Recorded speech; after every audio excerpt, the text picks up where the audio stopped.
Welcome to Screen Weens, episode 128, where we're going to be talking about Sidney Poitier. Woo! Woo! Rest in peace. R.I.P. to the king. Mm-hmm. He died like a month ago. January 6th, 2022. He was like 92 or something. 94. 94. Yeah. You know. And yeah, I'm London. That's Thomas. Thomas. Yep. I messed him up, but that's Thomas. Hello. So, as always, we're going to talk about what else we did this week. Mm-hmm. And then we'll jump into Sidney Poitier and then talk about 5 of his movies. Yes. Thanks for joining us for Black History Month, where next 4 episodes we'll be talking about black creators. So, let's do it. Yeah. So, this week, not a whole lot media-wise going on. I did a lot of reading. I've been reading... I read a little bit more of The Bluest Eye by Toni Morrison. Okay. And I've been reading this fantasy book called The Name of the Wind, which is part of like the King Killer Chronicles. Oh, okay, yeah, okay. Yeah. I've heard really good things about the first book, and I'm enjoying it so far. Mm-hmm. It's kind of a... I don't know. It's not like super thick on plot. You're mostly just kind of following like the life of this guy named Kavoth.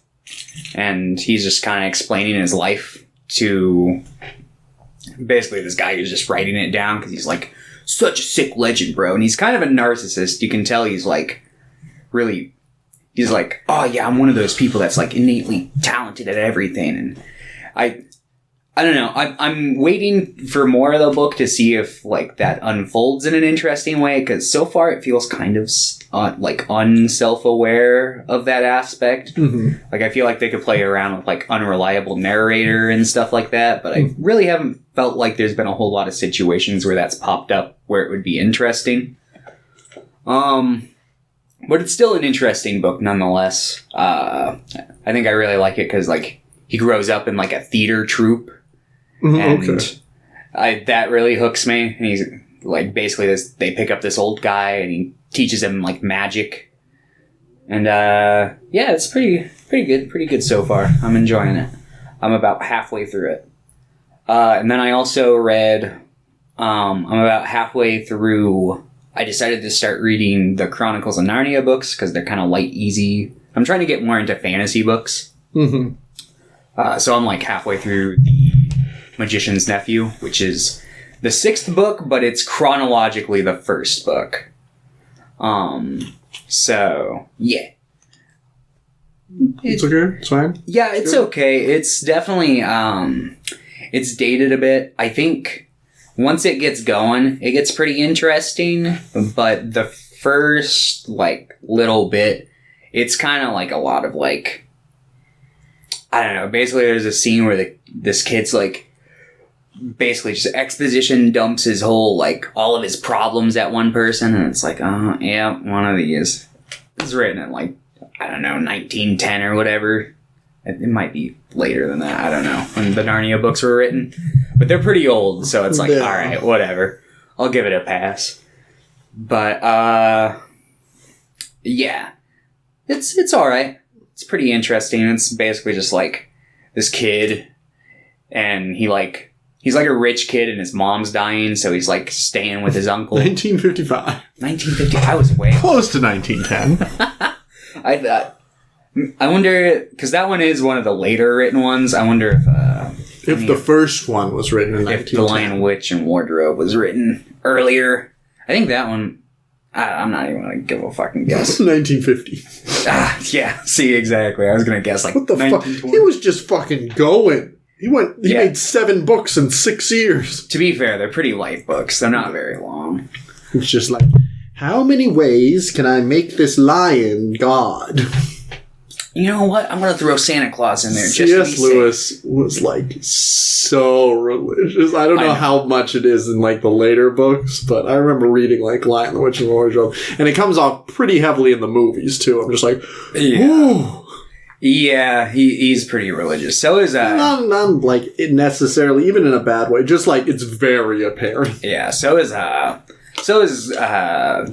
Tolkien, but I think he does a better job at masking it. Unless you like get like super into the lore, in which case you can kind of tell it's like, this is kind of like a loose, based off of like Christian mythology kind of thing. Mm-hmm. Like, not directly, obviously. It's like its own thing, but they've got like their one true God and like the devil character, the angel who like betrays him. Frodo.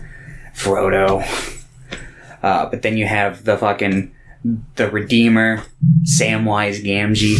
Oh, I love Samwise. Yeah. So I've been reading those. Part of me almost wants to consider like reading through the Harry Potter books, but I don't know if I want to, because no explanation needed. But because they're not very good. Well, I read the first few when I was a kid, and I was like, I might, who knows, maybe, like, the books will flesh out ideas that, like, the movies I felt like didn't later on, but, yeah, probably not. I don't know. If I do, I'll probably just buy used copies off eBay, but, yeah, so I've been in a reading mood. Isn't that nice? Yes. Let's see, what have I done? I think I only watched one movie besides the 5. I watched the Injustice animated movie. I heard that was not It's good. Fucking awful. Terrible. Mm-hmm. I don't like the Injustice storyline very much. Yeah, I'm kind of there with you. Like, it's... Not a huge fan of evil Superman as a trope, because... And it's not even though I'm like, oh, you can't make Superman evil. I'm like, do whatever you want. Can you make it interesting, though? Because I think everything with evil Superman is almost always like, this is the most boring thing you could possibly do. It's just Superman killing people. That's it. Yeah, and it usually stems from, like in Injustice specifically, it stems from Lois dying, which I don't think that would send him over the edge. Yeah. There's one line that I really like in that movie that they just have to show, like, oh no, we're just trolling. He is gonna be evil, but Batman's like telling the Joker's like, I won. He's gonna kill them, or he's gonna kill me. He's gonna go crazy. And Batman's like, no, he won't. He'll mourn for a long time or whatever, but he will still be the best man I know. Yeah, I'm like, yeah, fuck yeah. And then Superman immediately comes in and starts killing people. I'm like, ugh. Yeah. No, if they're gonna, he kills. The Joker does kill Lois, and also all of Metropolis. He kills like 4 million people or whatever. Yeah, but still, if you're gonna have like it's like punish. I'm like, yeah, and I also don't care. I don't really care if superheroes kill people. Like, I don't necessarily. I mean, yeah, it depends on the superhero. Yeah. Like, and I think there's some interesting... I really like Batman in the sense that I like the aspect where if he kills somebody, he thinks he's just gonna, like, snap. Like, he won't stop. Yeah. Which apparently that's kind of what they're going for in the new Batman. Like, not necessarily, like, it's against his moral code, but he's like, if I do this, I will go crazy. Yeah, I'll become a killing machine. I'm really excited for that movie. Yeah. No, I'm looking forward to it. I stopped watching, like, the trailers, like, 2 trailers ago. Yeah, I think I only saw the one with the Nirvana song in it. You think they're going to play the Hero by Chad Kroeger in this one? Probably. Please bring it back. They didn't play it in every superhero movie. They're not going to play it in the Batman. But yeah, I don't know. If someone was if John Watts or Matt Reeves was going to put Chad Kroeger's song in their movie, it would be Matt Reeves. I don't think John Watts has the ball. Yeah. But Sam Raimi's going to play it in Doctor Strange too. Oh, that would be good. Imagine, like, Doctor Strange is just, like, walking around and he goes up to, like, Wong, who's just, like, meditating, but Hero is playing just on a radio. That seems like it'd be a funny, or they do a callback to, like, the first Doctor Strange where he's listening to Single Ladies, except he's listening to a Hero. And then Tobey Maguire steps in and he's like, oh, dude, I was just listening to your song. Yeah, so that movie was really bad. And then the rest of the week, we were just, like, hanging out. Me and he started watching Ozark. I've heard pretty good things about it. Yeah, it seems like it's a little rocky getting started, but I'm enjoying it. We're like, I think 4 or 5 episodes in, so. Okay. P&T's really liking it. That's kind of how I felt about, like, Breaking Bad, and I get very similar vibes from those two shows. I think it'll be funny once I've seen all of Ozark, and I'm just like, I've still not seen Breaking Bad. Yeah. Yeah, it's probably one of those things that I'm sure if you watched it now, you would definitely get something out of it, but I don't think it'd be... It wouldn't be like watching it back in, like, 2012. Or whenever it was that was coming out. And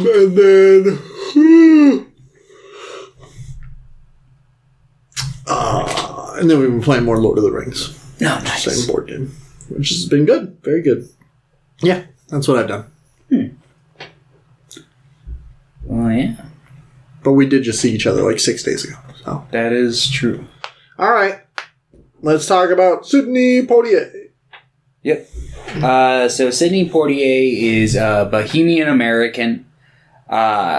His family is from a place called Cat Island, I believe. Let me see. But he was born while they were on a trip to Miami, Florida. So basically, he was born 3 months premature. Jesus. Yes, so they had to stay there and that's why he looked so young. Mm-hmm.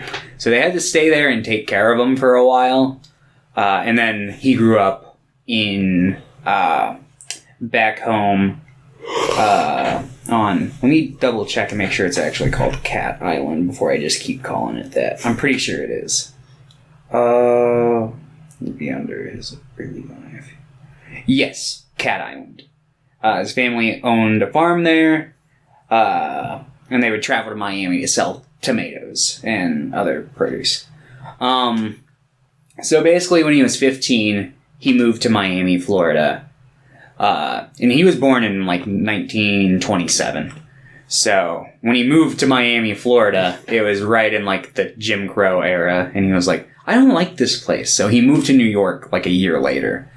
And just became a dishwasher. And he wasn't very, like, literate. He had a thick accent. And he was just planning on, like, spending his life as, like, a dishwasher, doing dishwasher jobs. But he was, like, in between jobs. And he was looking in the newspaper for a dishwasher job. And he saw actors wanted. And he's like, oh, well, yeah, I'll give it a try. I'm, like, 10 blocks away from the place. So he goes over there. And the guy's like, he opens it up and he's like, have you ever acted before? And he's like, he lies. He's like, yeah, I acted in Florida. And he's like, okay, yeah, let's get you on stage and we'll just do an audition. I'll read this part, you read this part.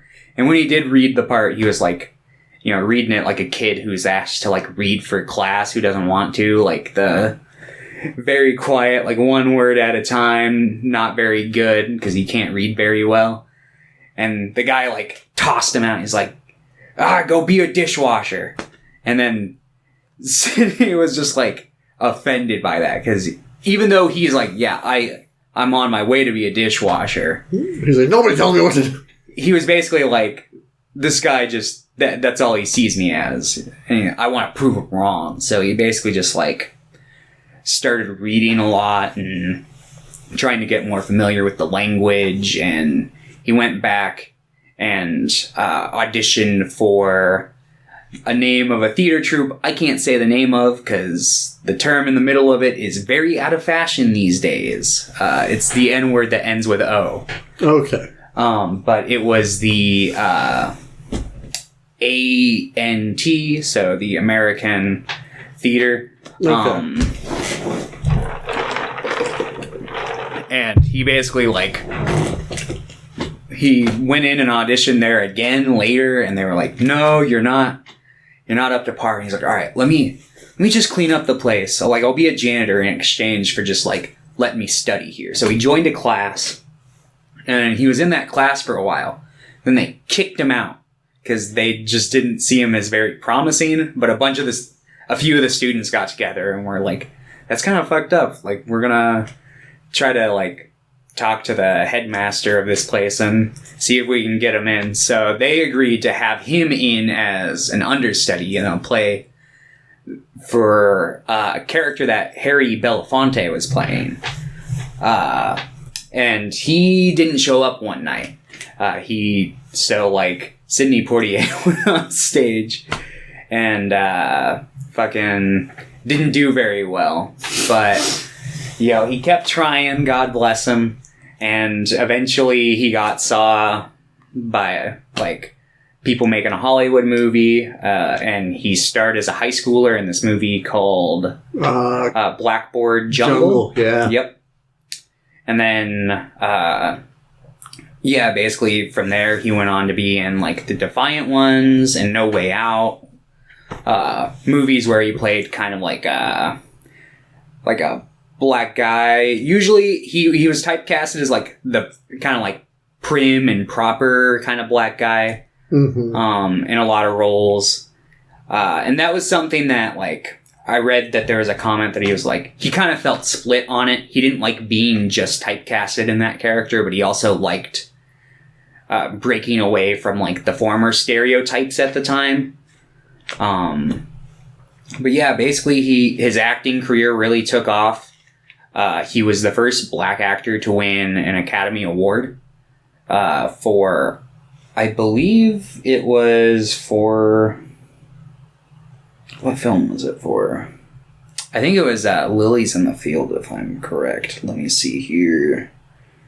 Oh, no, I think it might have been the Defiant Ones. Let's see. It's a bit... Lilies in the Field. Wait. Yeah. Okay, it was Lilies in the Field? Yeah. Defiant Ones won a bunch of stuff, and he got a nomination, but he won both an Academy Award and a Golden Globe for Lilies in the Field. Yeah, that one's not a bad movie. I saw it once. It's a little overly religious for my personal sensibilities, but it's still a decent film. And then going back to what you said, real quick, No Way Out was the first movie it was in. Yeah. I think what did I say? Blackboard Jungle. Yeah, that came out a couple years later. But I think No Way Out, just in general, just nobody saw. Yeah. Because he's really young in that one. He's 23, and then everything else we watched today, he's mid-30s to 40. Mm. Yeah. And then in the 70s, he started directing comedies. A couple of them that had Richard Pryor and Gene Simmons. Not Gene Simmons. Gene Wilder. Gene Wilder. Gene Simmons. Now that would have been a movie. Yeah, and then he went on to infamously direct a couple Bill Cosby comedies. Him and Bill Cosby were pretty good friends from what I hear, but when, obviously, the news came out about Bill Cosby, he basically was just I think he released one statement ever on it. He was basically yeah, I didn't know, and I'm removing myself from it sort of thing. Which is understandable, because he was I think he was well since retired when that was coming out. So, I think he retired in 2007 or something. Mm-hmm. He stopped acting, and he basically just lived the rest of his life just chilling. Apparently, he had Alzheimer's. And he died January 6th. 2022, the 1-year anniversary of the Capitol riots. What a time to be alive. At least he was alive for that. But, I really like his work. A lot of his movies are just really great. It's so funny to think that, when he was getting, starting, everybody thought he sucked. Because I do think Sidney Poitier is, so fucking good. Yeah, he's honestly, one of the top actors of all time. Yeah, he's so good.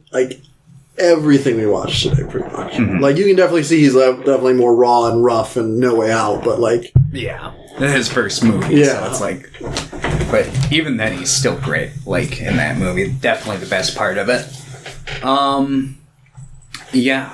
What's it called? Yeah, he's often, considered to be, one of the last like great golden age Hollywood actors. Yeah. Oh, I see. Moving that away from the mic. Oh, that's fair. But yeah, so that's Sidney Poitier. Seemed like a great guy. Yeah. So yeah, let's just start diving into his movies. With 1950s No Way Out, directed by Guy Green. I think he did that one. He did one of the movies. I remember being like, GG. Yeah, so No Way Out is the story about a black doctor who is working in like a hospital with a mostly white staff. And basically, like, he has the opportunity to, like, leave and go to a different hospital, but he's decided to stay grounded because he seems to have it, like, comparatively easy at this hospital compared to, like, just going out to a new hospital where he doesn't really know what the situation would be like. But, you know, ironically enough, the night that he decides to stay, no, this was Joseph L. Mankiewicz. Okay. What did Guy Green do? He didn't do a Patch of Blue, did he? Oh, no, he did. Yeah. Okay. But yeah, ironically enough, the night he decides to stay, the cops bring in a couple guys who they shot one each in the leg. And one of them seems to be in way worse condition than the other one. They're brothers. They're extremely racist. Well, maybe the other one was fine. Probably not. Not. But we don't actually hear anything. He's just kind of like, he's like unconscious. Yeah. And then he died. Basically, I'm just going to call him Sidney because I don't remember what his character's name is in this movie. Dr. Luther Brooks. Bam. Yes, Dr. Brooks. So Dr. Brooks is like, thinks he might have a brain tumor and decides he's like, I gotta get some of that, like, fucking spinal fluid. Gotta do the spinal tap. Yep.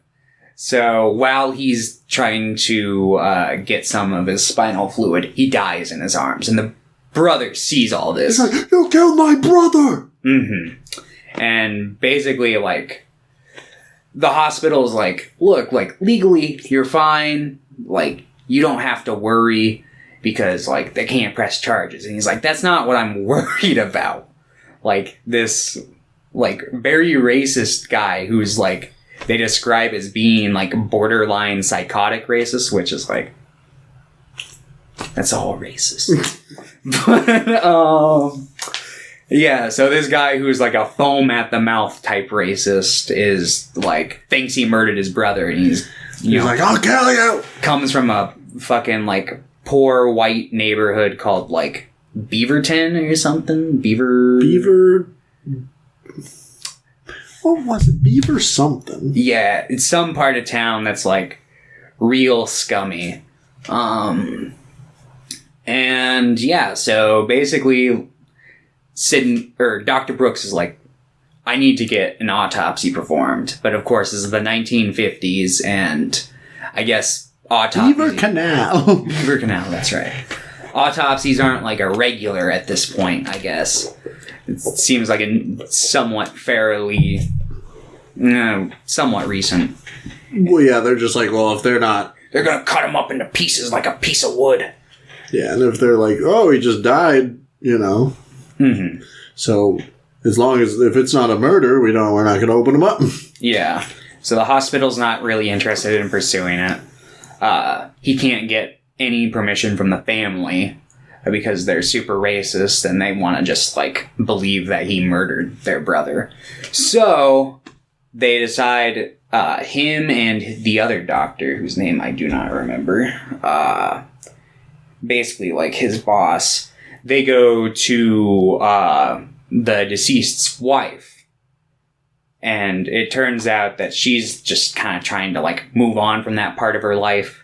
She's, like, moved to a fairly, like, more upper class area, but she's still, like, struggling because she can't get the Beaver Canal out of her. Mm-hmm. Which, I really don't like her plotline. She basically becomes like the secondary main character of the movie, and if I had one major critique for this movie, I think it's way too long. There's a point where it feels like it ends, and then it just keeps going into a different plot, and it's like, oh no. Do you mean when they're like, yep, everything's good, let's go home? And he's like, but I'm going to break out of here, and I'm going to try to kill him. And I'm like, what are you doing? The movie's done. Yeah, it basically tries to give, like, Dr. Brooks, like, a bit of a redemption arc, and, you know. Dr. Brooks didn't need a redemption arc. Right, exactly. But he feels he does, because he's like, I feel inadequate. And there's some pretty, like, 1950s... like movie trope type things, like there's like monologues that feel like it's like a character internally thinking from like a novel or something. Like this specific scene I'm thinking of is when his like wife's like cradling him in bed, and it's like just basically just does this giant exposition dump on like, you waited tables, you did all this so we could be happy. And I like the content of it, but definitely the execution is just like very 1950s. But yeah, basically, the one guy breaks out, there's a preemptive strike on Beaver Canal.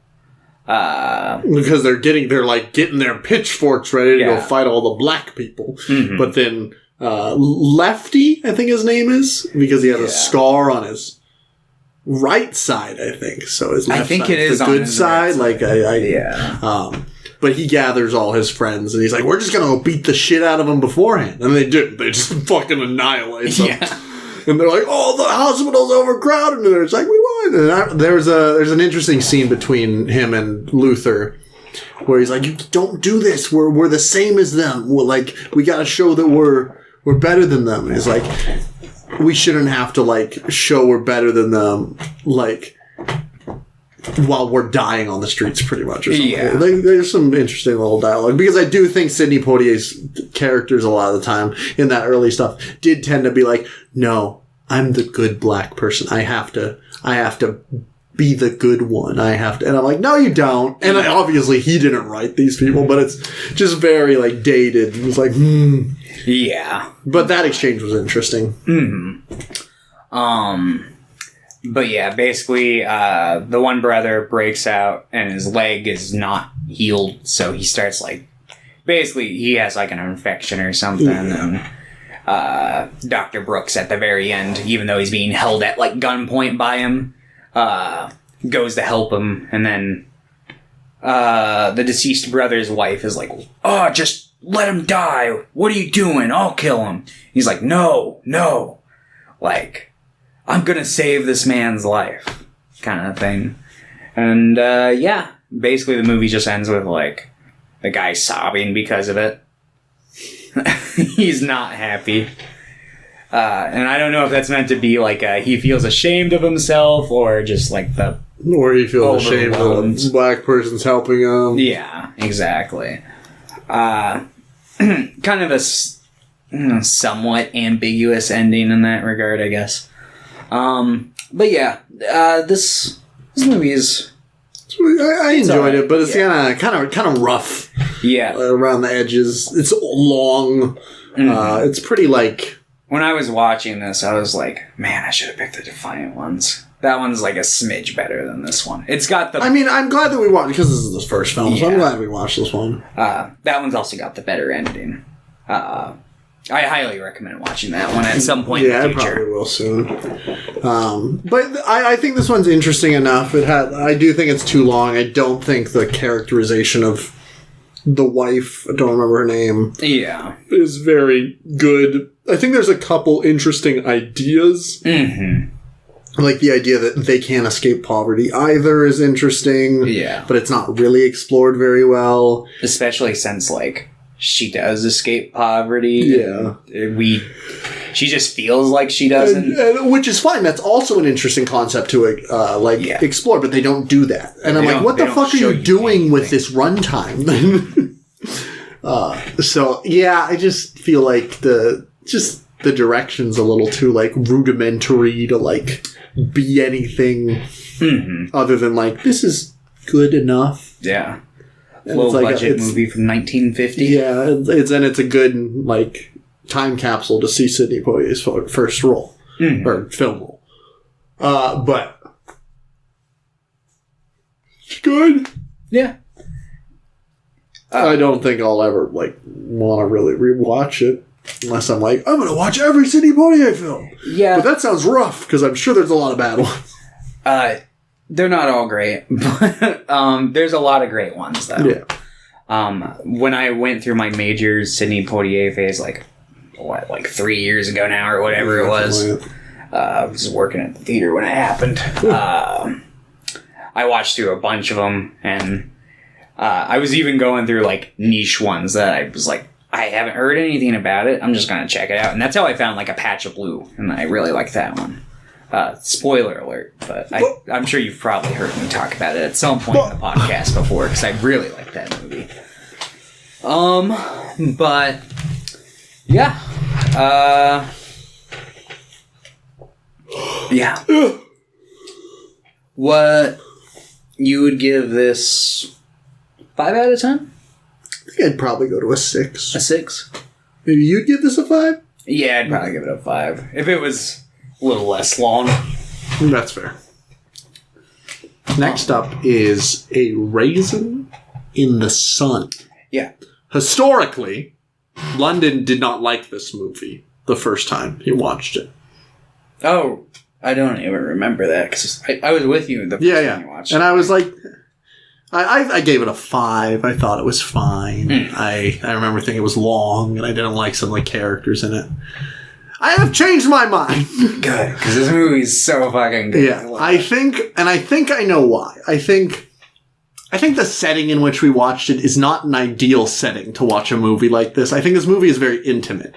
Yeah. And the way that we watched it, which is like a movie day with the boys, isn't really cohesive with this type of film. Yeah. That was very fun doing that movie day every Monday, but there were a lot of movies that I'm like, I wish I was watching this alone or with like 2 people instead of like 8 people here. Right. Trying to watch Russian Ark while half the crowd's going like, oh my god. This movie's so long and boring. Why aren't they speaking English? Yeah. Fucking, fun fact, Sidney Poitier was, originally, like, in the original production of this when it was a play. I thought you were going to say a Russian Ark. No. I'm like, what the fuck? I wish. So... I also thought you were going to go, Sidney Poitier's favorite movie was Russian Ark. That'd be cool. I don't know what his favorite movie was. I didn't... It's Ghost Dad. This is probably Ghost Dad. But, yeah, so I thought that was super cool. I always like when adaptations of play does that, like how Little Shop of Horrors had, like, Audrey Green. Are any of the other cast members returning? Do you know? I do not know. I just saw that when I was, like, going through his Wikipedia page. Okay. Maybe. I'd hope so, but... Well, and I mean, like... what? The screenwriter for this movie is just they pretty much just use the same tools. It's literally just a filmed version of the play, which I think also kind of threw me off the first time I watched it. Yeah, I personally like that. No, I do too. I think I didn't like it the first time. Like I said, just different vibes. You know, you got to be in the right vibe. Like if I have another movie day, you know, probably don't watch Russian Ark. Probably don't watch Raisin in the Sun. Maybe stick to stuff like, I don't know, Serbian. Yeah, well, it's super hard because you never know what was going to, like, engage the group. Because we could watch stuff like Memories of Murder and, like, A Taxi Driver. And that's that's just the power of Song Kang Ho. That's true. But the thing is, at that point, I thought Sidney Poitier would do the same thing to me. But but there are other characters on screen in Raisin in the Sun. Yeah. So maybe they just weren't engaging enough for me at that time. Mm-hmm. Yeah. The thing I really like about this movie is just, like, in this household, you get so many different, like, perspectives. Mm-hmm. 'Cause you have Sidney Poitier, who plays, like, the father/son, because basically, like, his father was this hard-working man, and so is he, but they've clearly had, like, two different mindsets on it. His father was like, I'm working for, my future generations, I'm always going to look for, like, the silver lining and try to do the best in the situation, where, like, Sidney his character is just, like, really jaded. He kind of feels like, at least, that his father failed him in making, like, a good life for him. Yeah. And he, like, refuses to do the same for his son. Because he always hears, like, he probably grew up hearing, like, oh, we're doing this for the future generations. You're the fifth generation. Yes, fifth. Just said generation, then you forgot the word. You're the fifth generation of this of this family since we moved over to this continent. And moved over. And probably heard that, like, his parents are working for his better life that he never got to see, and he's living in the same house that he grew up in, and it's crowded. He lives in a back room with his wife. His kid sleeps on the couch. His mother and sister, like, share a room. Mm-hmm. It's just a real small apartment. They have, like, they don't even have their own personal bathroom. Like, it's a shared bathroom with, like, the rest of the building. And it's just, like... Yeah, so you can see why he's, like, so, like... like, trying to break out of this cycle any way he can. And then... Yeah, you have his wife who is pregnant. And she's considering getting rid of the baby because, like, the fucking home life is fucked. Mm-hmm. Like, she's not happy there, and she definitely doesn't want to bring another kid into the situation. And oh man, that results in probably, like, one of my favorite scenes in the movie, where, like, basically they tell Sidney's character, and the mom's like, I know you're gonna stand up. You're gonna do exactly what your father would do in the situation. I'm waiting for it. And he's just, like, sitting there quietly, and she's just getting more, like, worked up about it. I really love that scene. I think it's, like, super powerful. But yeah, then you have, like, the sister who is kind of... She's described a lot as being selfish. I don't really, like, view her character as that selfish. Mm-hmm. I feel like she gets the shame finger a lot in this movie, kind of, like, unnecessarily. Like, there's one line towards the end of the movie that really rubs me the wrong way, where basically, like, after the whole, like, money situation goes down, the mother's like, and you're the worst of the two of you. And she's like, why? I'm not the one who gave away all the money. But you turned your back on your brother. And I'm like, you just did that. You just called him a toothless rat. Right? It's just like, what? And she gets slapped in the beginning because she doesn't believe in God, and her mom really didn't like that. Yeah, but her mom's definitely, like, wears the pants in the family.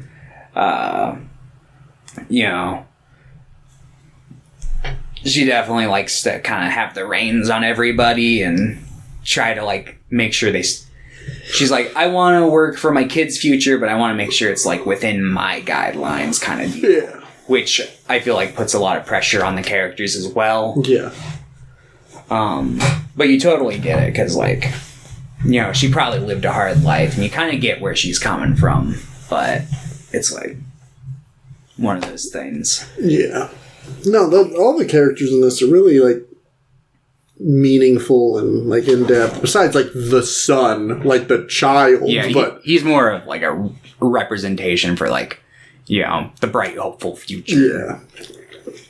Yeah. But aside from that, he's just like, can I have a quarter? No, but there's a lot of really good scenes in this, and that final confrontation, like that final monologue that Sidney Poitier does is so good. Yeah, I love it. So basically, the whole crux of this movie centers around their dad dying. They get life insurance money. They buy a house, and then he wastes the rest of the money on he's gonna, get a liquor store with people, and they're gonna make money. But then one of the partners just steals all of it.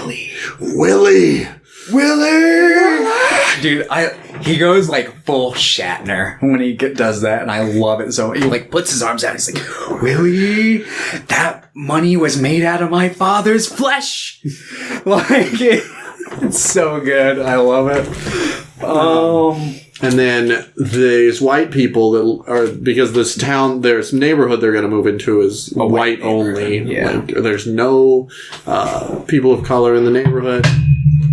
And they try to buy the house. They're just like, we'll just give you money to just not move here. Mm-hmm. Like, more than you spent on it. She's crazy, because it's like $3.5 grand. Yeah. Which is a lot of money from 1961. Yes. Like, a lot.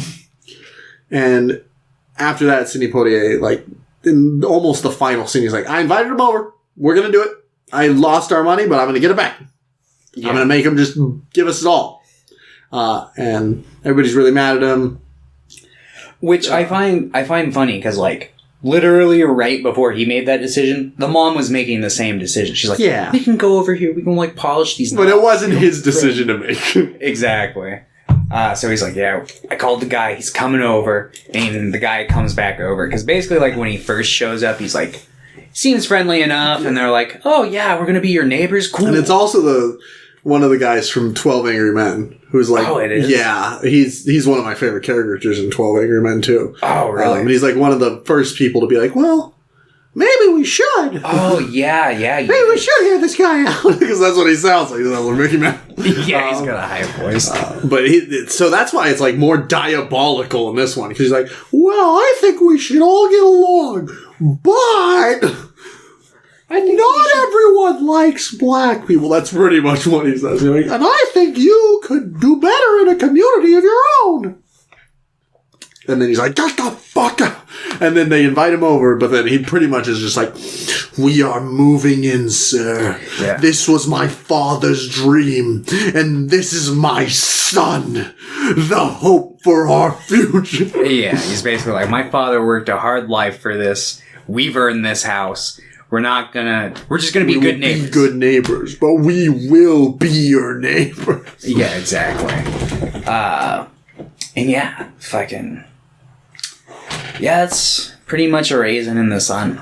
Like, this one's really good. Yeah. I think there's a character we didn't really. I think Asagai is a pretty interesting character, and his relationship with the daughter, because she's like a lot of things that happen with like diaspora of like. Any race is, you're disconnected to your culture.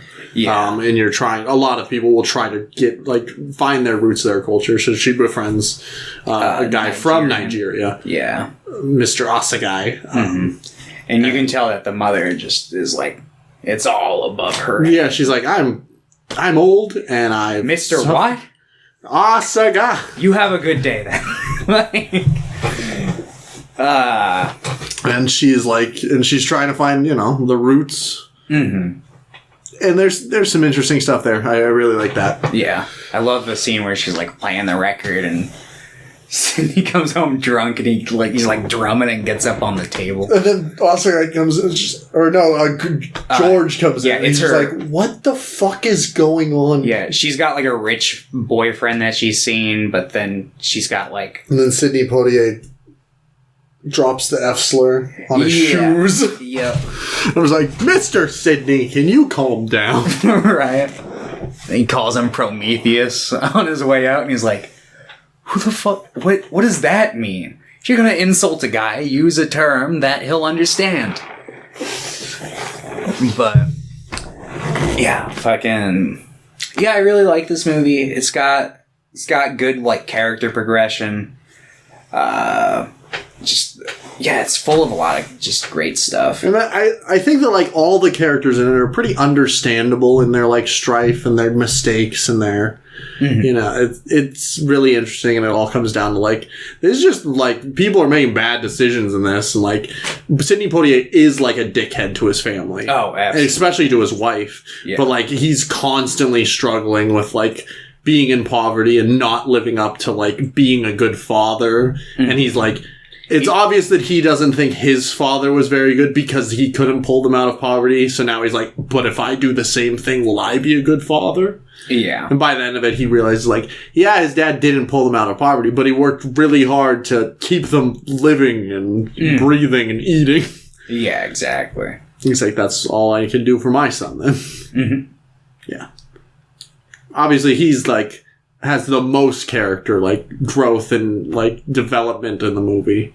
Yeah. So, I like him the most, but I like pretty much all the characters in this. Mm-hmm. Yeah, I'd say it's a toss-up between, like, him and the sister for me. But yeah. You would give this one 8 out of 10. It would. Jumped up, definitely. I think you would also... Yeah, I'd say it's probably an 8 out of 10. What is next? I think A Patch of Blue. Let me double check.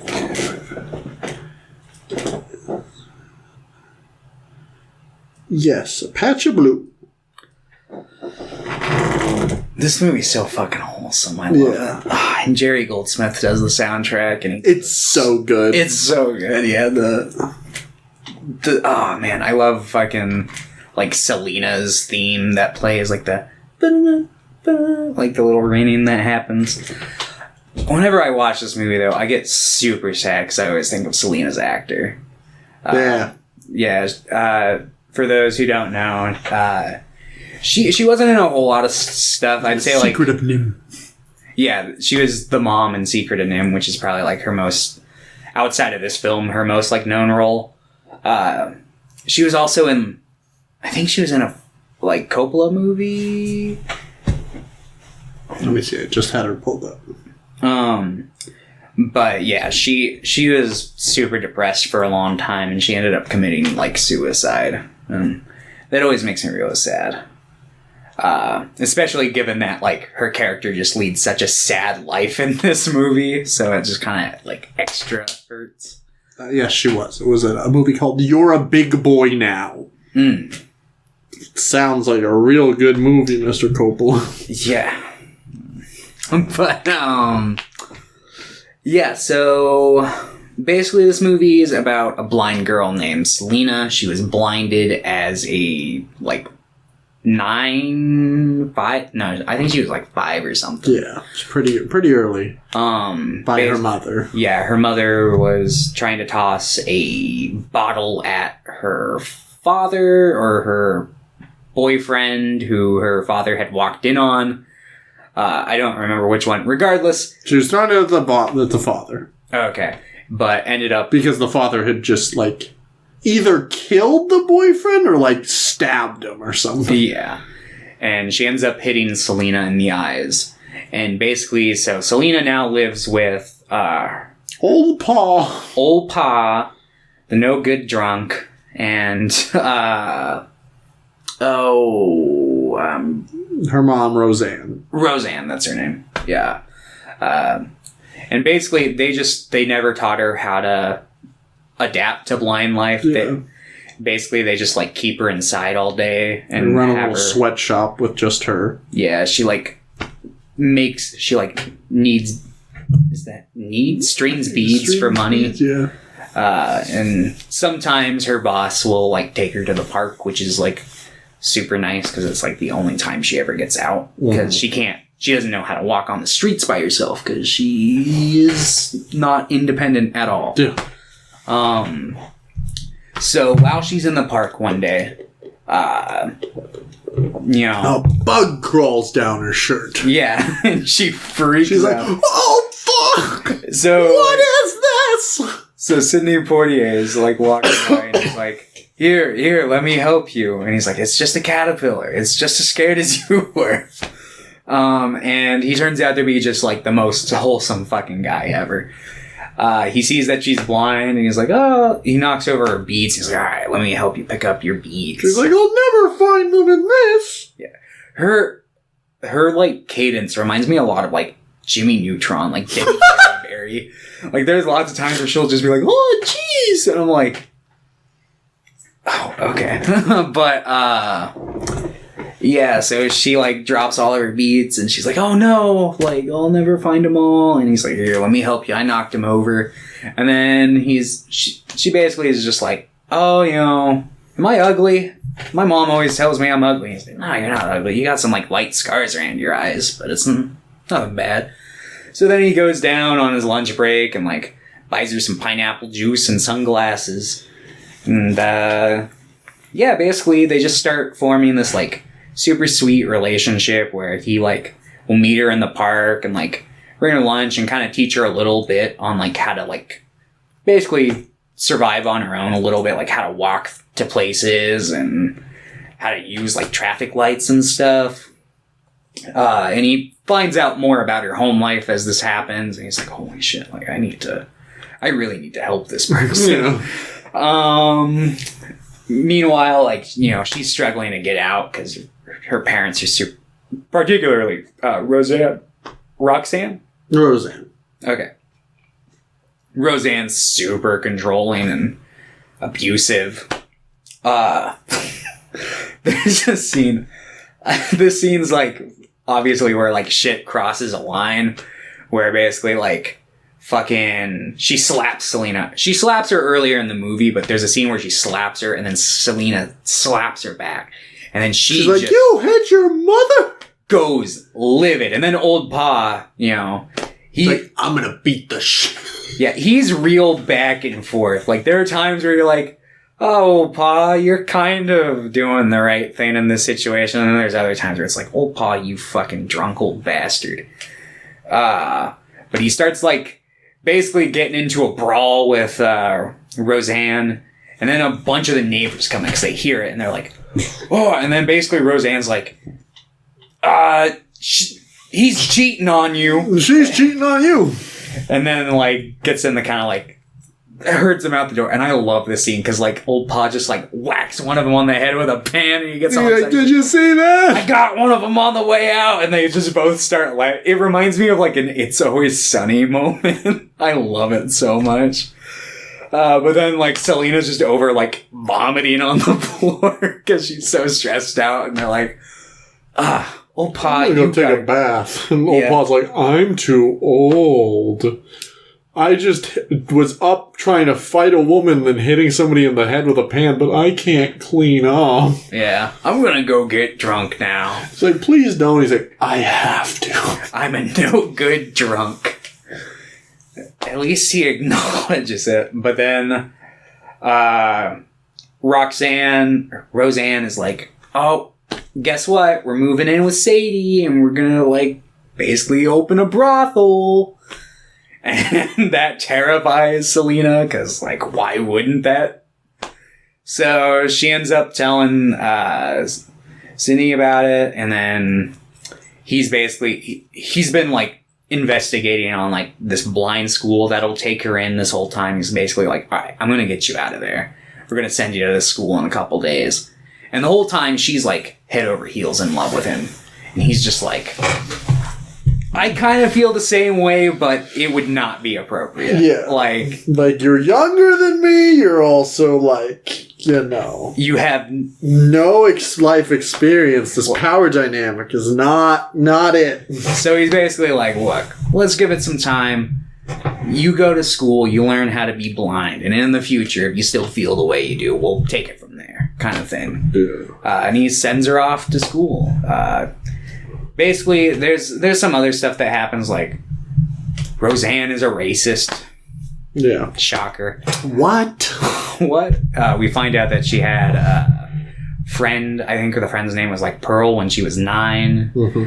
And then Roseanne just told her, like, she couldn't come over anymore because they found out that she was black. And then I was just like, what a shame. Fucking. And then Roseanne sees them. I keep wanting, like, Roxanne. Because, you know, but Roseanne sees the two of them together and she's like, no more of that. And that's when that whole, like, slapping scene went down. But yeah, basically, like, God, one of my favorite scenes is, like, they go to the park.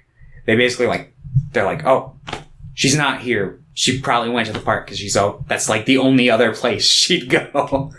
So they go to the park and they see her, and I think his character's name is Gordon in this. Gordon. To see her and Gordon, and they're real not happy about it. Like, Roseanne goes over and slaps him, and he like smacks her hand away, and then she tries to like, did you all just see that? But everybody is just like, not getting involved. They just start walking away. She's like, wow. Oh. And then, he sends her off to the school. And you get the iconic ending where basically there's this music box that she really likes that belonged to his grandmother. And she forgets it up in his apartment. And he's like, oh, I gotta run this down to her before the bus leaves. And he doesn't make it in time. The bus has started to drive away. And he just goes back upstairs. And that's how the movie ends. He's like, I'll save it for when I see her name. Yeah. And I don't know. It's an ending. I like it. I think it's got a charm to it. I don't think it necessarily like pulls off anything super effective, but yeah, it's fine. It's fine. I read like 80% of the book, like after watching the movie, because I wanted to know, because I heard the book had a different ending, but I made it like 80% of the way through. From what I read, this is a pretty like spot on adaptation of the book, though. Like, hardly any differences at all. Oh, okay. Aside from the fact that like you get a lot of like internal monologues. Yeah. But that's just how books be. But it's basically all the same information. You don't learn anything new. Unless in that little last like 25% I didn't read. But then the aliens come in that last 20% you didn't read. I think I want to reread it though, because it's like not, I think it's like 80 pages. It's not very long. But yeah, this movie is just super wholesome. Great soundtrack. Great acting. Yeah. Yeah, I think I like this movie a little less. I like it. Right. I do get tired of the trope of like, oh, it's the proper black guy and he's going to teach you things, like using like people of color as like just a delivery device just to like teach the young naive white person something is a little annoying. And it's, this is an old movie, so it gets mostly a pass, but it's still kind of annoying. Yeah. But it does that trope that I don't like very, very well. It does, yeah. And it is delightful to watch most of the time, yes. Mm-hmm. Yes, I would, yeah. I think this movie is great, and it's very fun to watch, and I had a lot of fun watching it. And that Goldsmith soundtrack is so fucking good. Yeah, it's great. It makes me feel at peace. Mm-hmm. Yeah. Yeah. You would give this 7 out of 10? Probably do an 8. I gave it a 9 originally. I loved it. He didn't say he gave it a 10. I originally gave it a 9 too.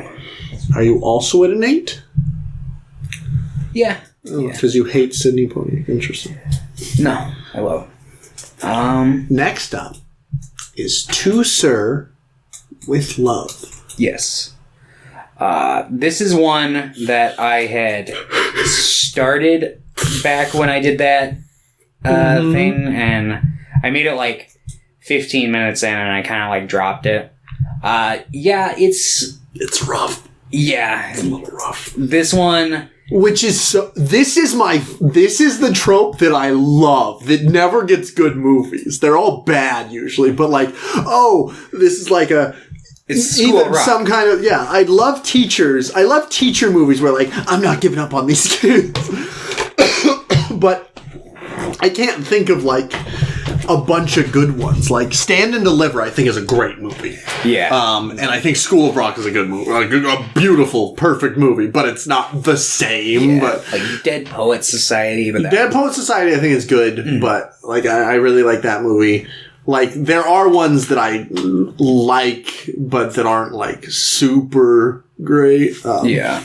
So I was really hoping to like this one, but I think this one's dated in so many different aspects because its treatment of women, especially. Yes, that and a lot of like the things that he teaches to these students, they didn't age well because it's like a lot of like proper pronunciation, like I'm gonna call you Miss, and we'll call each other Sir, which is totally applicable by today's standards. Yeah. Like, you don't really go around calling people Miss or Sir anymore, unless they're like old people. Yeah. Hello, friend. Oh, hello, Mr. Hetty. Mr. Tibbs. Yeah, Mr. Tibbs. Mr. Hetty. Freaking, what's it called? Yeah, it's kind of got that same thing that you were talking about with the last film, that trope that you dislike about, like, you know, using, like, prim, proper black person to, like, teach, you know, the white slobs how to, like, be polite and... Which I think could work in certain scenarios in this movie if you were to explore more of his character, but you don't do that much exploration of his character. Mm-mm. Which, like, but there are still certain scenes in this movie that I think are really, really great. Like, there are certain scenes I really like, but I think just, like, most of the characters aren't really anything.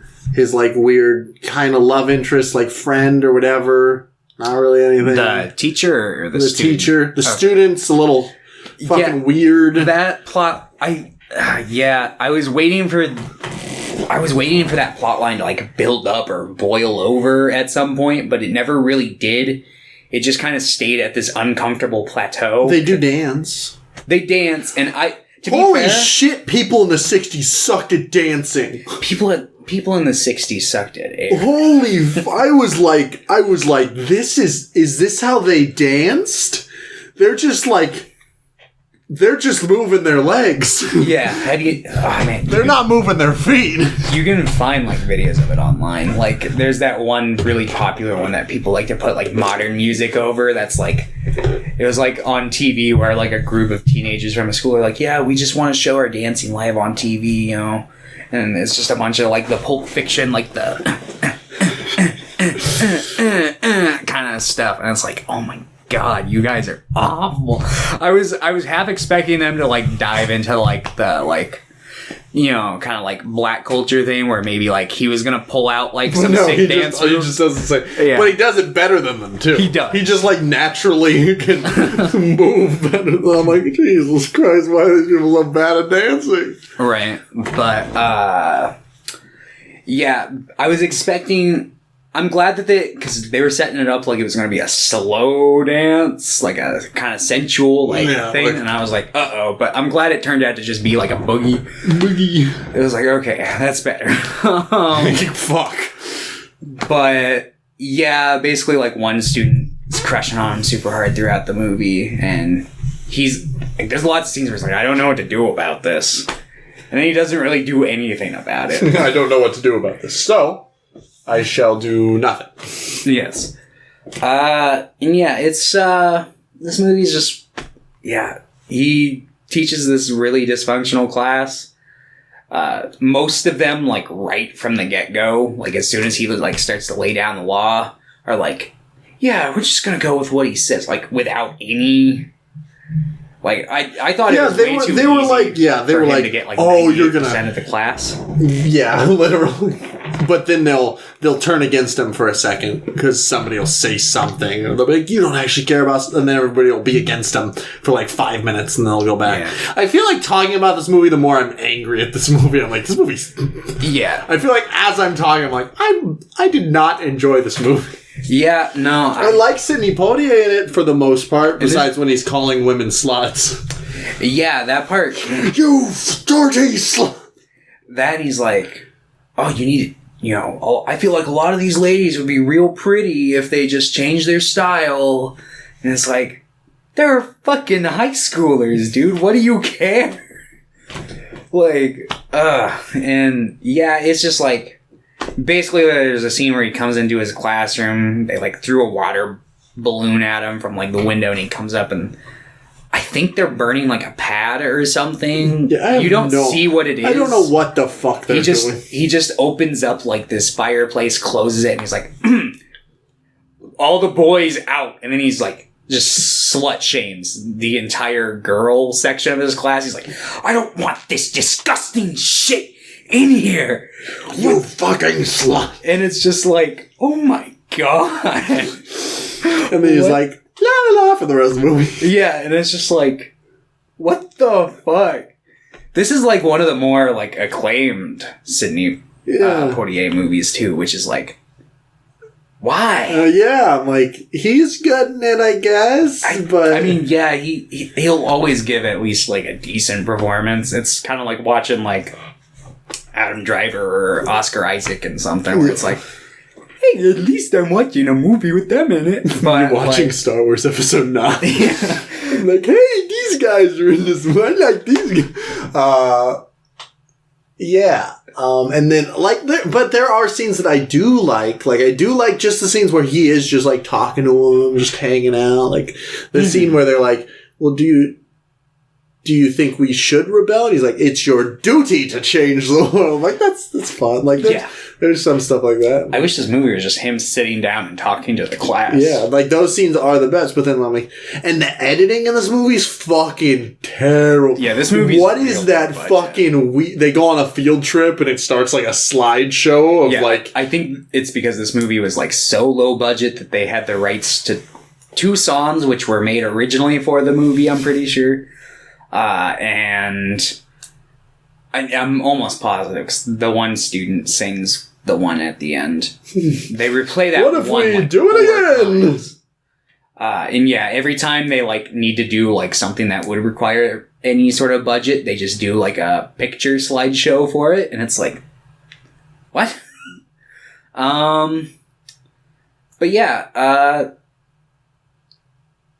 this movie's not good.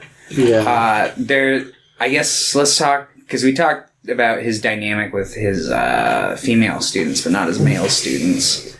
He just kind of threatens them. Yeah, he kind of threatens them. He gets in a boxing fight with one of them. Yeah. Which is... He, like, starts to beat up Mr. Sidney Poitier, and then he, like, does one punch and, like, almost kills the kid. And he's like, how'd you do that? He's like, I'm better than you. Yeah, he's like, well, then why did you let me beat you up? And I'm like, I don't know. I thought it would be funny. Yeah, he's like, well, I'm a, like, 30-something-year-old man, and you are a teenager, so it's just natural that I fucking gut punched you once and took you out of commission. Freaking, I guess the other plot line that made me kind of mad, because, like, this movie really... I felt like it couldn't decide whether it wanted to tackle race in it a whole lot or not. It felt like 90% of the movie it didn't, but then, like, randomly at certain intervals it would just be like, oh, let's put a little bit of let's talk about how our teacher's black. Yeah, like... Or the one other student. I kind of liked some of the stuff, like, earlier on where it's just, like, maybe some juvenile comments, like, oh, like, you bleed red, like, that kind of a thing, because it kind of shows, like, the kind of, like, juvenile nature behind racism and how it's all kind of childish anyway.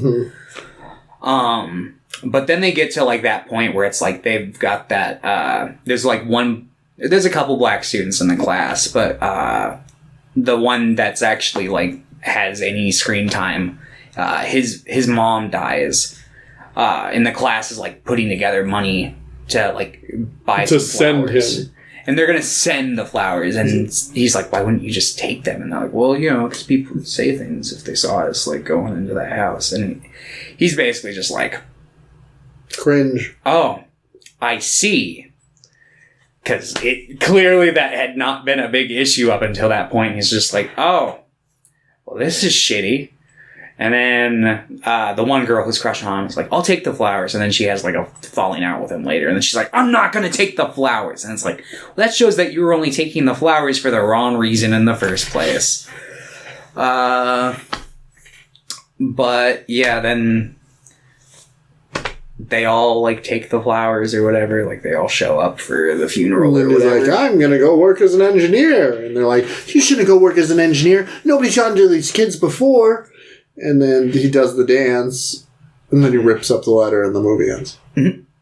And then he's gonna stay. Sequel in the 90s. They made a sequel 30 years later. Yeah. Where I'm pretty sure he goes to retire and then moves to like an inner city place in America, and he's like, nah, I gotta do it here now.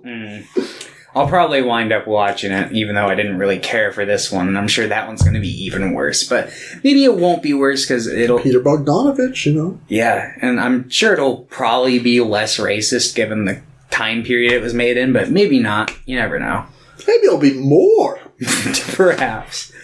But I'm trying to think. I'd say like the most interesting point in this movie for me was like, I like the bit where the one student is gonna like literally murder the gym teacher, because the gym teacher like apparently has always had like a punching bag with a fat student, and he makes him do this jump that he states like he's like, I'm not comfortable doing this, it's way too high, I'm not gonna make it. He's like, shut up, fatso, just do it. And then he does it, and then the thing breaks and he like falls over and gets hurt, and then one of the students like takes the broken leg from the thing and tries to like beat him, but like Sidney Poitier comes in and he's just like, no, don't. And it kind of gets into like the ethics of that situation. It's like, I think you owe that man an apology. And he's like, well, why? And I thought that was probably like the most interesting drama in the movie. And even then it wasn't that great. And then it fizzles out really fast too. Yeah. Yeah. Anyway, go watch Stand and Deliver. Yeah, watch School of Rock. That one's... Or if you want something like kind of same tone, but with like a black lead, I think The Great Debaters is pretty decent. Yeah, I've seen like clips of that movie because we watched like clips when I was in middle school. Yeah, it's definitely like, I think it said in this review, like the review I made for that movie, I'm like, this is one of those movies that was destined to be just played in clips in like a high school. But it's not necessarily, I think The Great Debaters is like decent, and I think Coach Carter is decent as well, if you want like something similar that's better. Yeah. And more contemporary. And if you want something that's equally as terrible, but just like the inverse, watch Freedom Riders. I remember loving Freedom Riders when I was a kid. Yeah. Like, I was like, this movie, they changed the world. Yeah, like... I'm like, that's how propaganda works. When I saw it when I was like 12, I was like, that movie was pretty decent, and then I like... I haven't rewatched it. I haven't, but I'm like... I know, I'm gonna fucking hate that. Yeah, that movie's probably not very good. But, yeah, I would give this one... You would give this one... 3. I would.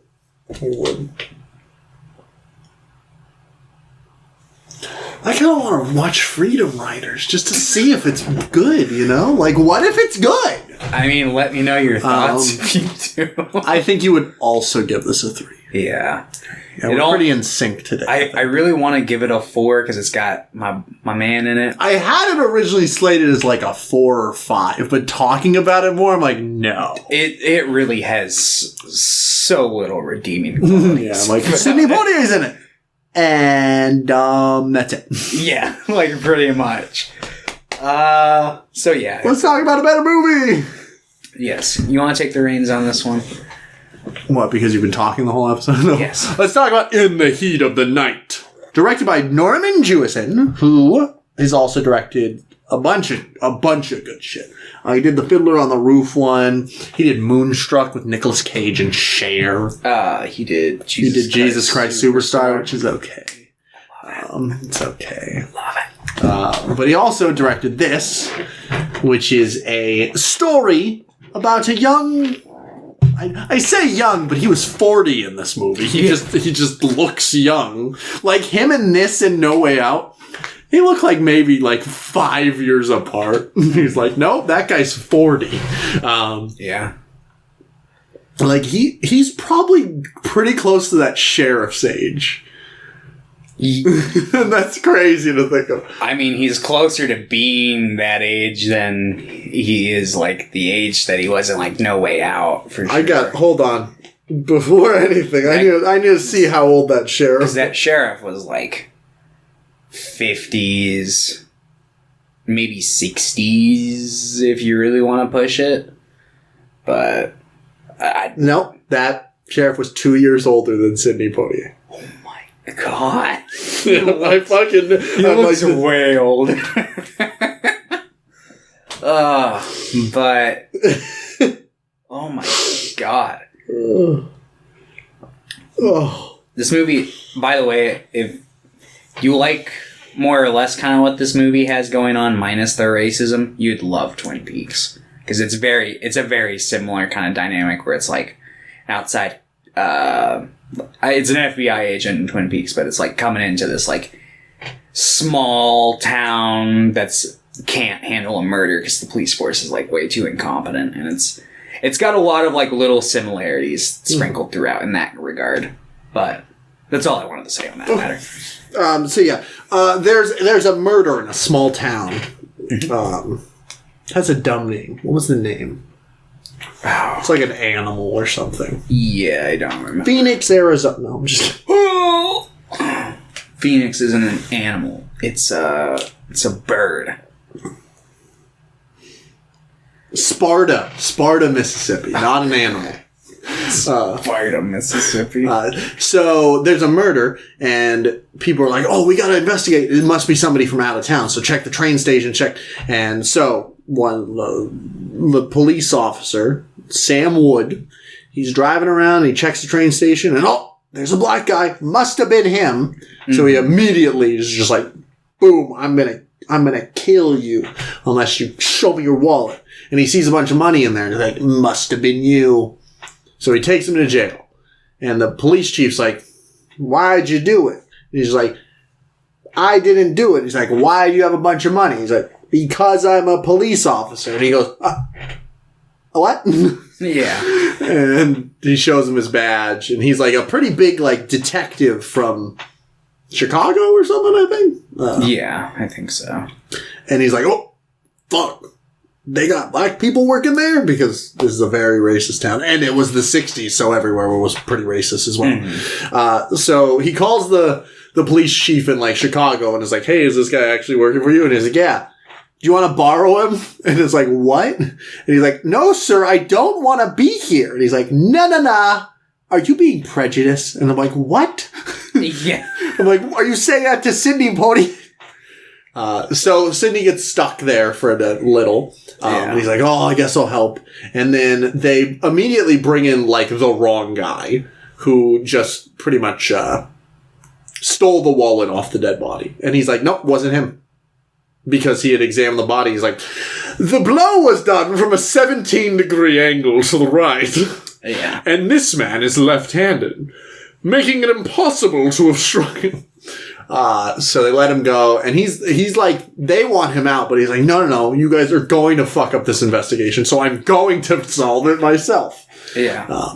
So he's trying to solve this investigation. The sheriff's sometimes trying to be helpful and sometimes just being super racist. Yeah, you can tell that, like, he's starting to warm up to him, but, like, literally, it's like a small town, and everybody he interacts with is super fucking racist, to the point where there's, like, mobs, like, going around the whole movie, like, actively trying to kill. If we see that guy, we will kill him.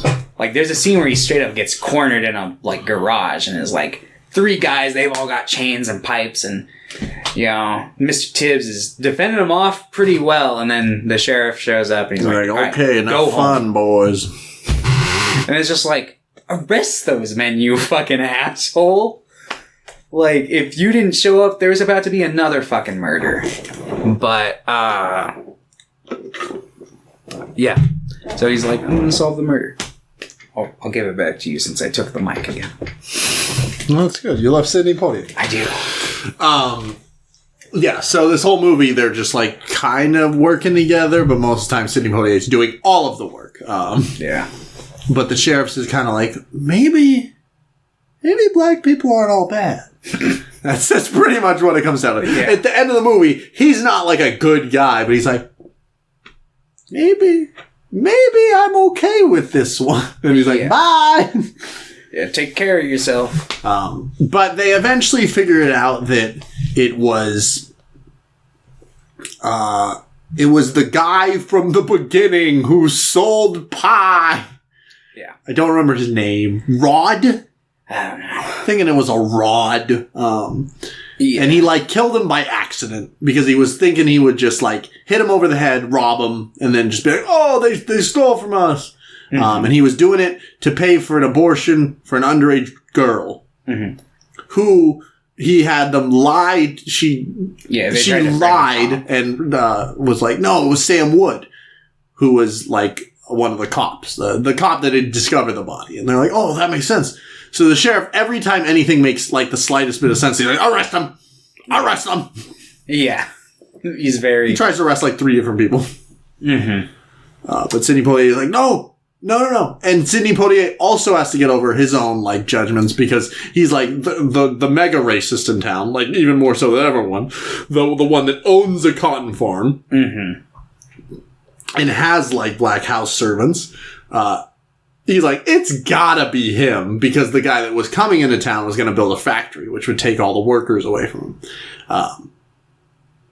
Yeah. And he goes there, and the guy slaps him, and Sidney slaps him back. And they're like, you know, just a few years ago, I could have had you shot for that. And I'm like, okay, weirdo, I hate you. Yeah. I hope you go to hell. And then he basically goes out, and the sheriff's like, you're a racist, aren't you? And he's just like, what? But, yeah. But Sidney eventually discovers the truth and saves the day, except another person dies in the crossfire. Yes. The father to the 16-year-old who got pregnant. And then they take him away, and he gets the fuck out of that. He gets the fuck. He's like, I'm never coming back here. Yeah, and the sequels, they don't take place in the town. They take place in the big city where they're generic cop movies.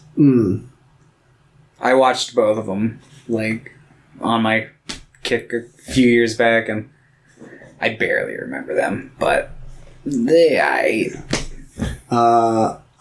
really like this movie. Yeah.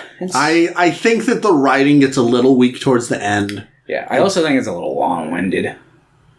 I feel like there's a little too, like, given the fact that we see who does it, like, through, I mean, they don't show you them doing it, but by, like, you know, if you know how to, like, read a movie or kind of, like, read into stuff, you know who does it right away.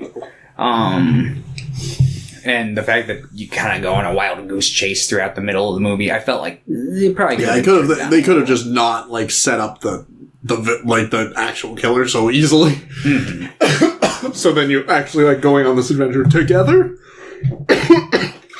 So I think that's a little rough, and I do think that the writing to get to that point at the end is a little, like, haphazard, like jumping around. Yeah, but I think most of the script's really good. Mm-hmm. I think the acting by Poitier is, like, great. And I really like the directing. Like, I think the movie looks great. There's a lot of, like, close-ups on, like, hands and stuff I really like. I love the examination scene. Because it, like, shows this complete juxtaposition between, like, this sheriff who's just like, I'm just doing my job. I'm just gonna quickly, like, whatever's easiest, and Sidney Poitier is like, I'm going to, like, take my time. I'm going to figure out who did this. Mm-hmm. And I think that's labeled, like, really well in that scene specifically. I think this movie does have its shortcomings with the writing and some of the pacing, but I think the rest of it is so good that I, like, mostly am, like, fine with those things, because I really liked a lot of this movie. Mm-hmm. Yeah, no, it's a classic for sure. Yeah. Iconic. They call me Mr. Tibbs. Kind of a weird name, but it is a strange name. I thought They Call Me Mr. Tibbs. I'm like, that must be a serial killer. That sounds like a serial killer name. And I'm like, no, wait, that's the guy? That's Sidney Poitier's character? Mm-hmm. I thought They Call Me Mr. Tibbs. I thought that was a sequel where he goes after, like, a serial killer named Mr. Tibbs. Yeah, that is one of the sequels' names. Cause it's so I'd only heard that, and I'm like, okay, so in the heat of the night, introduces Sidney Poitier's character, and they call me Mr. Tibbs. He goes against a serial killer named Mr. Tibbs. It's such a menacing name for a movie. They call me Mr. Tibbs. I'm like, that sounds like something a serial killer would say. Yeah. But, this movie's pretty good. It's pretty good. Yeah, I really like this movie. Yeah, and I like most of the characters in it. Like, I really like that one character. I can't remember his name. The one that does, like, steal the wallet. And he's like, no, I just stole the wallet, lady. Yeah. I'm sorry. Yeah. Mr. Cheeseburger. Yeah. He had a dumb name, too. There are a lot of really dumb names in this movie. Yeah. White people in the South. But they were all laughing at his name. Virgil. Virgil Tibbs. Man. Yeah, what a name to give your child. Virgil last name's Tibbs, and you're just like, Jeremiah. Bartholomew Tibbs. Thomas Griffin. I was gonna say, if you gave that kid a T name. T. Thomas Tibbs. Oh, hey, Tommy Tibbs. That just, oh god. Timmy Tibbs here. It just sounds weird. Yeah, but let's see. I think you would give this one a 7. Mm-hmm. I think you'd give it an 8. I would. Yes. And that concludes our Sidney Poitier episode. Yeehaw. What shall we be covering next week, my good sir? We have already watched a movie by this director before. We watched Moonlight. Oh, okay. We're going to be watching 2 Barry Jenkins films. We're watching Medicine for Melancholy, a movie he did in 2008. And then we're going to be watching his movie from 2018, If Beale Street Could Talk. Okay, cool. I was either going to pick those 2, or I was going to pick the Underground Railroad show that he did last year. But I'm like, maybe not every movie we watch about black people needs to be about, like, trauma. Like, maybe we can watch some romance. Maybe we can watch some love stories, because black people are more than just their stories about trauma. And I feel like when people tend to talk about black stories, they're like, no, we got to talk about these. I'm like, no, we need to talk about them all. So let's talk about some love. Yeah, I will admit I'm very drawn to that sort of thing, because I love a good fucking drama. Yeah. But yeah, no, it is nice to get like the other flavors. Yeah, no. Yeah, because if we had tossed it back into my court, we definitely would have just watched the Tibbs sequels. But because it would have been a spontaneous pick. But I'll pick something else for next. Okay. To Sir with Love 2. To Sir with Love 2. And 3, the one we're gonna make. Oh god. Where it'll be about his son, Pierre. Oh, fuck, dude. I still need to watch that Will Smith movie where he pretends to be his 6 Degrees of Separation or whatever. Yeah. That movie's good. Like, yeah. If you can find a good double feature for that, we could just watch that. Because I like that movie. Will Smith's great in that movie. Yeah, I'll see if I can find something that would match that. But movies about black people lying. Movies about pretending to be a yeah, don't just put it All right, well, thank you everyone for tuning in to 128. Mm-hmm. On the next episode, we're going to be wearing funny hats. What? I guess so. We can do a double feature of that with Ghost Dad. I'm going to say it now. Don't want to watch anything with Bill Cosby as the main character. I'm going to go ahead and just throw that out there. Okay. I'll do an edit of Ghost Dad where I put myself over all of Bill Cosby's scenes.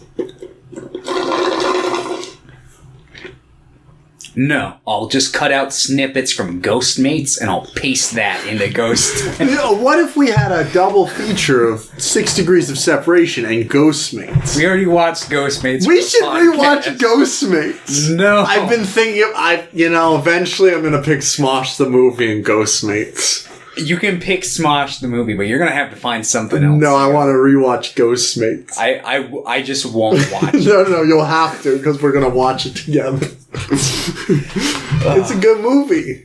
It's one of the first movies we ever talked about. It's like episode 7 or something like that. Did we watch Teenage Mutant Ninja Turtles in that one? What the fuck was wrong? I remember what the fuck was wrong with us? We just picked 2 random fucking movies. It's because we'd show up without any sort of planning and be like, I picked a movie and you picked a movie. And I mean, we wouldn't even match genres. We would just be like, it's just like old movie and new movie. We're gonna watch Clifford the Big Red Dog and a Serbian. We didn't. Let's never fucking do that. We never did that. You know, I think we should revert to that. I don't know. I feel like that would bring us less views, but I mean, we should just talk about like 50 movies every episode, so we can just name all the episodes like 50 keywords of movies. There we go. We'll just like put like, I don't know. We'll put like hot Star Wars topics like into the tags. That way, is Boba Fett actually Greedo? Is the Cad Bane sex tape available online? Yo, Cad Bane. New Boba Fett episode in 1 hour and 50 minutes. All right, bye everyone.